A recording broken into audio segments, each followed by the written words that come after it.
When someone says, "Hey, we're coming over," your body reacts before your mind does. Your chest tightens, your energy drops, and suddenly, your home doesn't feel relaxing anymore. If that's you, you're not rude, you're not cold, and you're definitely not the only one.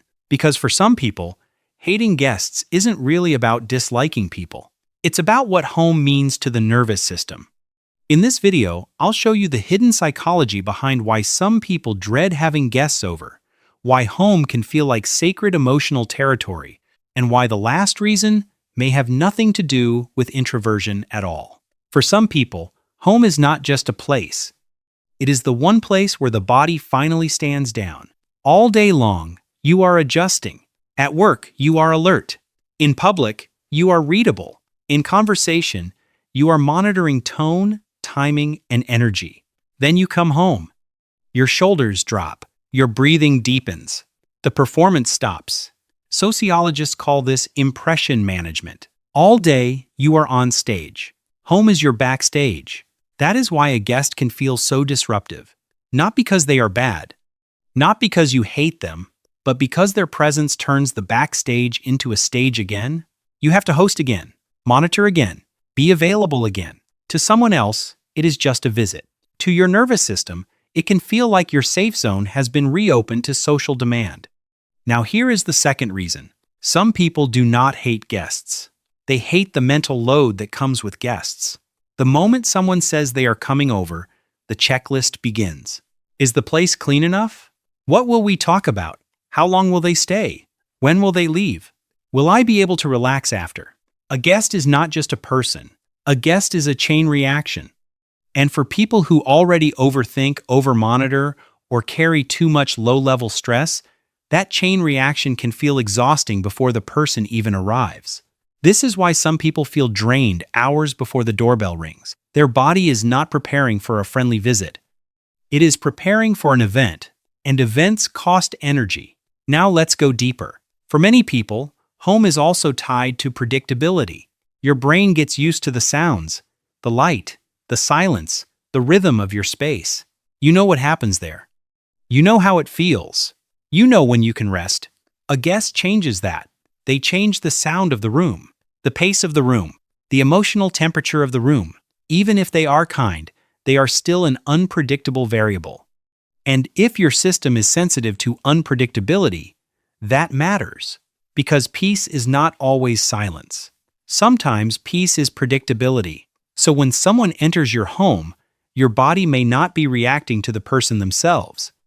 It may be reacting to the sudden loss of emotional control. That is why some people say, "I like them. I just don't want them here." Psychologically, that makes perfect sense. You can enjoy a person and still hate the nervous system cost of hosting them inside your safe space. Now here is another layer. Some people do not hate guests because they are introverted. They hate being perceived in the place where they are most unguarded. At home, you are not in social mode. You are in recovery mode. You are not editing every expression. You are not trying to be interesting. You are not holding yourself together in the same polished way. Home is where many people finally become soft, and for some nervous systems, that softness feels private. So when someone enters that space, it can feel less like company and more like exposure. Not because you are hiding something, because you do not want to be watched while your system is off duty. This is especially true for people who grew up feeling over-observed, criticized, or emotionally crowded. If home never fully felt like yours when you were younger, then as an adult, you may become fiercely protective of the version of home you built for yourself. At that point, the discomfort around guests is no longer just preference. It is self-protection. And now the last reason. Sometimes hating guests has less to do with introversion and more to do with depletion. You can be warm, funny, socially capable, even outgoing in the right context, and still feel dread when someone enters your home. Why? Because the issue is not always personality. Sometimes it is capacity. If you are already carrying anxiety, burnout, people-pleasing, overstimulation, or hidden exhaustion, then a guest can feel like one more demand your system cannot absorb. Not because they asked for something huge, But because your inner battery was already low, that is why some people do fine with guests in one season of life and suddenly cannot tolerate them in another. The guest did not change, your available capacity did. That is why this reaction is not always a personality trait. Sometimes it is a stress signal. Sometimes your dread is your body saying, I do not have enough room for another energy in here right now.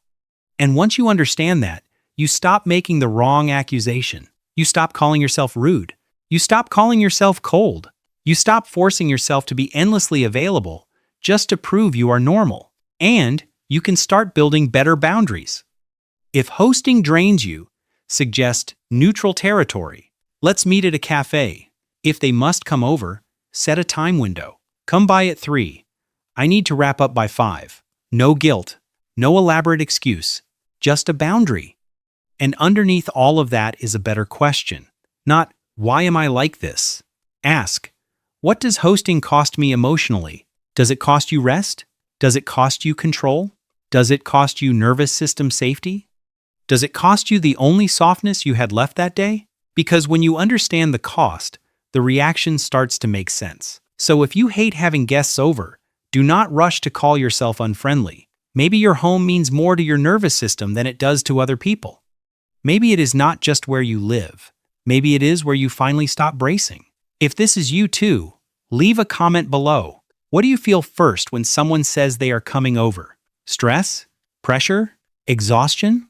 Or just the feeling that your peace is about to disappear? You would be surprised how many people feel exactly the same way. And if this video described you a little too well, just write one word: peace. Because sometimes people do not hate guests because they hate people. Sometimes they hate what happens to their nervous system when peace gets interrupted.